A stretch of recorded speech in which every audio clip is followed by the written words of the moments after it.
Okay, let's unpack this. Imagine a place in Bangladesh, right?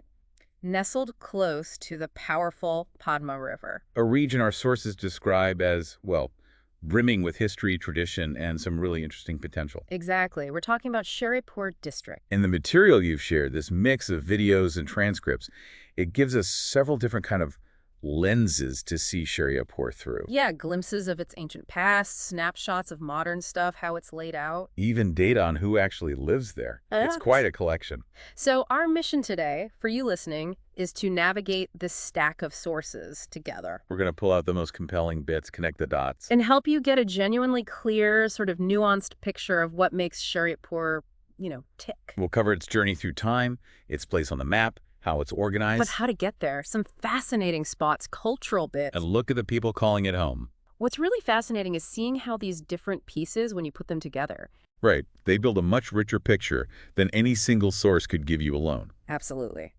So where does its story really begin? The sources take us way back. They really do, highlighting this deep historical identity. Historically, the area was known as Idalpur Mahakuma. That's right. And it wasn't standalone.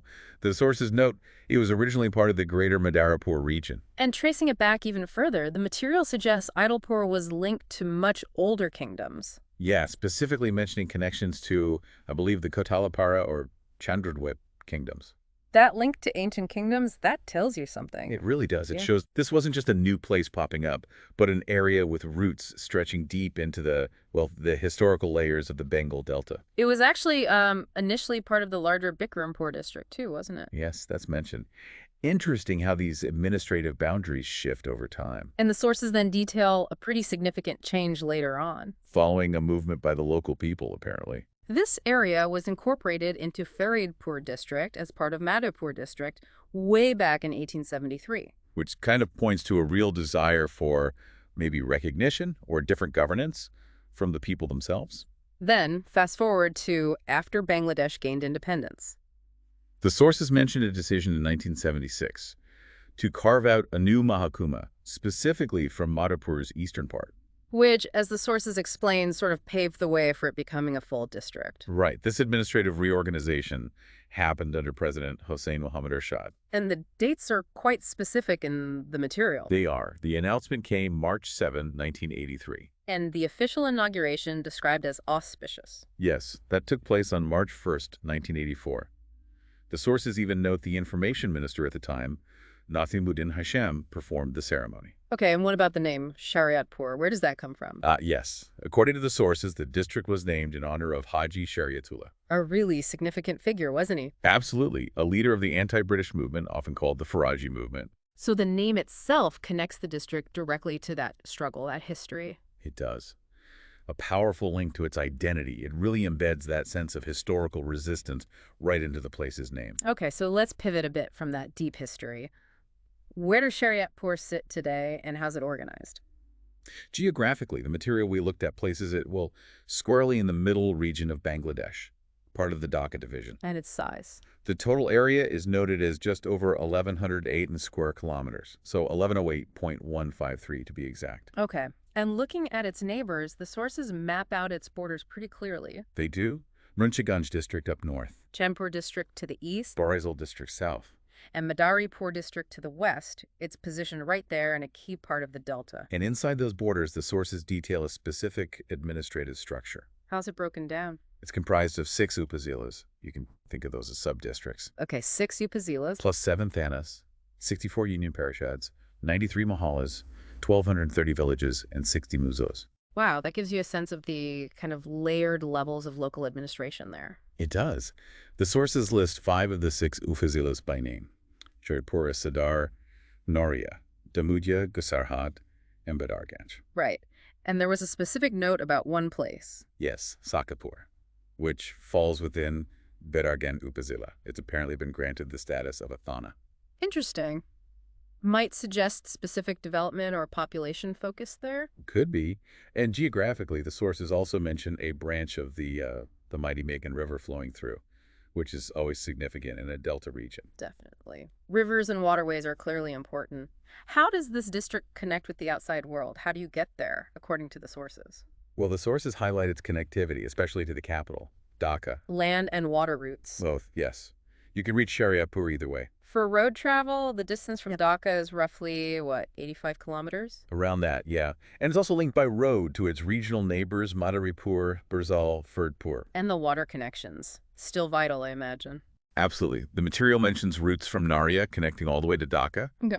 and also connections from both Naria and Bidarganj reaching Chandpur district, which is another key river port.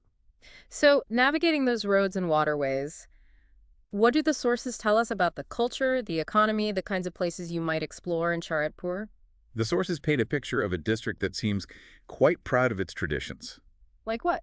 It's known as an ancient center of mitshilpo, Which is? the craft of pottery or earthenware. So that tells you there's a strong element of traditional artistry embedded there. And, maybe more famously, the Rupali Hilsha. Yes, the silver hilsa fish, a prized delicacy in the region. Gifts of it, apparently. So you have traditional craft alongside this celebrated local product, gives you a taste of its cultural and economic life. Exactly. And these sources then list quite a few notable historical and scenic locations. I saw several mentions of Zamindar Bari. These are historical manor houses, right? Essentially, yes. Homes built by landlords in the past.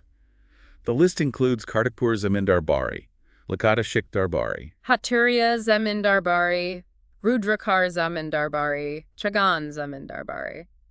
Quite a few. It really suggests a rich history of, landed gentry in that area. What else is mentioned? You also have places like Naria Avenue, something called the Modern Fantasy Kingdom, sounds more contemporary. Right. The Burir Jain Mosque, Rudrakar Moth, and Ramsadar Ashram. Yeah. So a mix of religious and historical sites, too. And I remember seeing something about a floating restaurant. Yes. In Shariatpur itself, the sources note it attracts people of all ages, underage, young age, even old age, as they put it. Something with broad appeal. And here's where the sources bring in that really crucial modern development. Absolutely. They explicitly link these emerging attractions and the district's overall potential to the Padma Bridge connection. The game changer. That makes sense. The sources highlight that tourism, especially, has seen significant advancement in the Padma Bridge area around Shariatpur. Particularly recently. Yes, over the last few years, specifically pinpointing developments since 2022. So that bridge isn't just about transport. Not at all. The sources show it's fundamentally reshaping the district's economic landscape, its visibility, turning potential into tangible growth, especially in tourism. Okay, finally, let's look at the people. Who calls Shariatpur home? What do the sources tell us demographically?